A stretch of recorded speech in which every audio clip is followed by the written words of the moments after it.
Doctor साहब, कई बार लोग ये शिकायत करते हैं कि आँखों के सामने अंधेरा छा रहा है और ये समस्या धीरे धीरे बढ़ती जा रही है, तो इसका कारण क्या हो सकता है?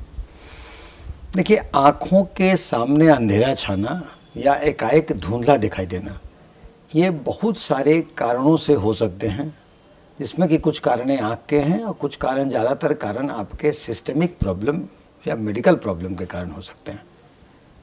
अब जैसे मेडिकल प्रॉब्लम के कारण आप देखें तो आपको कमजोरी हो, हीमोग्लोबिन की कमी हो, तो आपके आँखों में अचानक बीच में काम करते करते अंधेरा छा जाएगा, फिर वो ठीक हो जाएगा।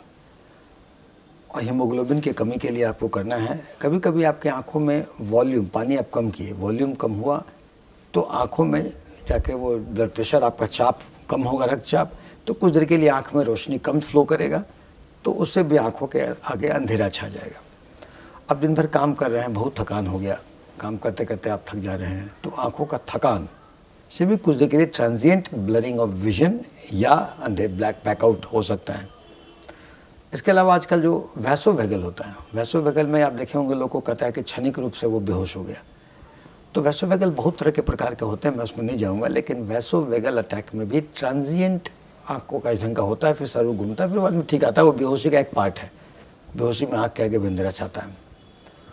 और आँख के अंदर छाने का बाकी एक तो मान लीजिए ये है कि उस व्यक्ति को चश्मे की ज़रूरत है, उसे नहीं पता है, वो समझता है दिख रहा है और कभी कम दिखाई दिया तो उसको लगा कि अंधेरा छा गया, लेकिन वास्तव में वो व्यक्ति अगर चाहे चिकित्सक से मिलकर चश्मा ले लेगा तो उसका वो अंधेरा छाना ठीक हो जाएगा। इसके अलावा जब मोस्ट कॉमन चलता है अंधेरा छाने का, आप किसी कारण से बुखार में, आप देखे होंगे अभी डेंगू का सीजन चला हुआ था, तो कितने लोगों ने कहा कि मेरे आँख के आगे अंधेरा छाता है, तो उसमें शरीर की कमी, एडवर्स, जिसमें तो वायरल इन्फेक्शन किसी कारण से उसमें हो जाता है। और आँख के अंदर छाने में आप कभी कभी क्या होता है, कोई थ्रोम्बस आपको निकला, हार्ट से भी निकला, कहीं से भी निकला, तो आपके आँख के धमनियों में वो ट्रांजिएंट रूप से जाता है, वहाँ पर रहता है, ब्लॉक करता है, फिर वो पास आउट कर जाता है। तो जब वो ब्लॉक करेगा तो ट्रांजिएंट ब्लैकआउट होगा, इसको एमायोरेसिस फ्यूगाक्स भी कहते हैं। तो हमेशा आँख के आगे ब्लैकआउट होना कोई ज़रूरी नहीं है कि आँख के कारण से हो, सिस्टमिक कारणों से भी हो सकता है। तो सबको एक समग्र रूप से देखने की ज़रूरत है ब्लैकआउट होने की। और रेकरेंट ब्लैकआउट अगर होता है तो किसी के कोई भी बीमारी अगर होगी एक्सट्रीम, तो आँखों में ब्लैकआउट होगा। तो आप इस तरह से आपने देखा ब्लैकआउट की समस्या। और अगर कोई बीमारी रहे, मान लीजिए कि किसी को अचानक दिखने से कम आँख में है, आँख का चाप बढ़ गया, जो कि एंगल क्लोजर ग्लूकोमा कहते हैं, तो उसमें भी अचानक आपको कम दिखने लगेगा। और आँखों में ब्लैकआउट होने का तो ये सब कारण आँख का होते हैं। अब आँखों में आपको ब्रेन में ट्यूमर है, आपको पता नहीं चल रहा है, उससे भी होगा। तो आँखों का ब्लैकआउट होना एक बहुत ही कॉमन समस्या है, लेकिन इसे समग्र रूप से शरीर को जांच करने की ज़रूरत है कि ये मेडिकल प्रॉब्लम है कि किसी ईएनटी प्रॉब्लम है। मतलब ईएनटी प्रॉब्लम का वर्टाइगो हो सकता है, अब चक्कर आएगा किसी को तो उसमें उसको ब्लैकआउट लगेगा। या फिर ये वेन जो है, सारा वेन जाता है रीढ़ के, गर्दन के रीढ़ के हड्डियों से। तो सर्वाइकल स्पॉन्डिलोसिस बड़ा कॉमन बीमारी है।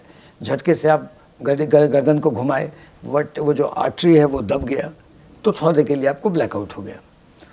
तो इन सब चीज़ों पे आप जब होगा तो नेत्र चिकित्सक से मिलेंगे और अपने फिजिशियन से भी मिलेंगे, ताकि कारणों का देखा जाए। अगर एक बार हो तो कोई बात नहीं, बार बार हो तो कारणों को देखना जरूरी है कि वो लोकल पैथोलॉजी है आँख का, या किसी सिस्टमिक प्रॉब्लम के कारण वो हो रहा है, कहीं कोई ब्लड प्रेशर के कारण हो, या किसी का ब्लड, आजकल डायबिटीज़ बड़ा कॉमन है, डायबिटीज़ बहुत कॉमन है। डायबिटिक पेशेंट लोग दिन भर मान लिए गए, खाए पिए नहीं, काम करते रह गए, तो अचानक उन्हें हाइपोग्लाइसेमिया हो जाता है, यानी कि ब्लड शुगर की, जैसे डायबिटीज़ हुआ ब्लड शुगर बढ़ा रहना, हाइपोग्लाइसेमिया हुआ कि आपके रक्त में चीनी की मात्रा कम हो जाती है। चीनी की मात्रा कम हो जाती है तो वो ब्लैकआउट होता है, दिखना चाहिए थोड़े के लिए कम होगा जो ब्लैकआउट होता है, तो आपको चीनी, उसको तुरंत में चीनी देना है, चीनी देने से उसको फिर हाइपोग्लाइसेमिया कम होगा।